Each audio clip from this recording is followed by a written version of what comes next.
भौजी होलिया में आपन चोली रंगे द। ए हो भौजी होलिया में आपन चोली रंगे द। ए हो भौजी होलिया में आपन चोली रंगे द। तले के आइल बानी पिचकारी रंगवा ऊपर से ढारे द।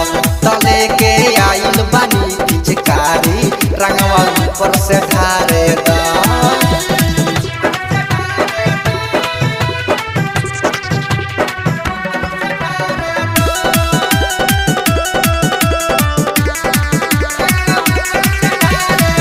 होलिया में भैया यसो बाड़े नहीं घरे हमारो त मन भौजी तोहरे पकड़े।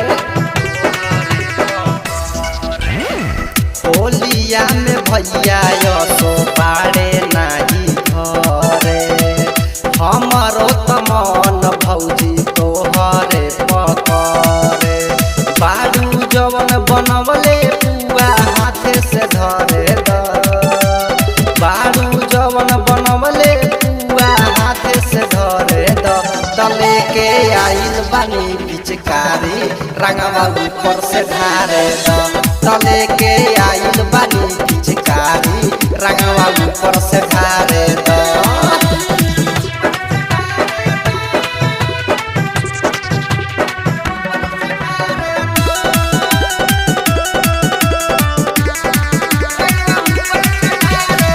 गौरी हेमंत जी के खुश कदी मन जी रंजीत शर्मा नाट जई हे हर जी।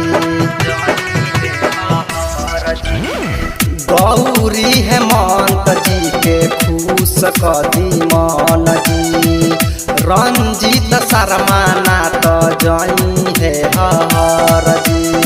मस्त महीना फागुन के हवे नेमान करे द। मस्त महीना फागुन के हवे नेमान करे द। तले के आइल बानी पिचकारी रंगवा ऊपर से ढारे द। तले के आइल बानी पिचकारी रंगवा ऊपर से ढारे द।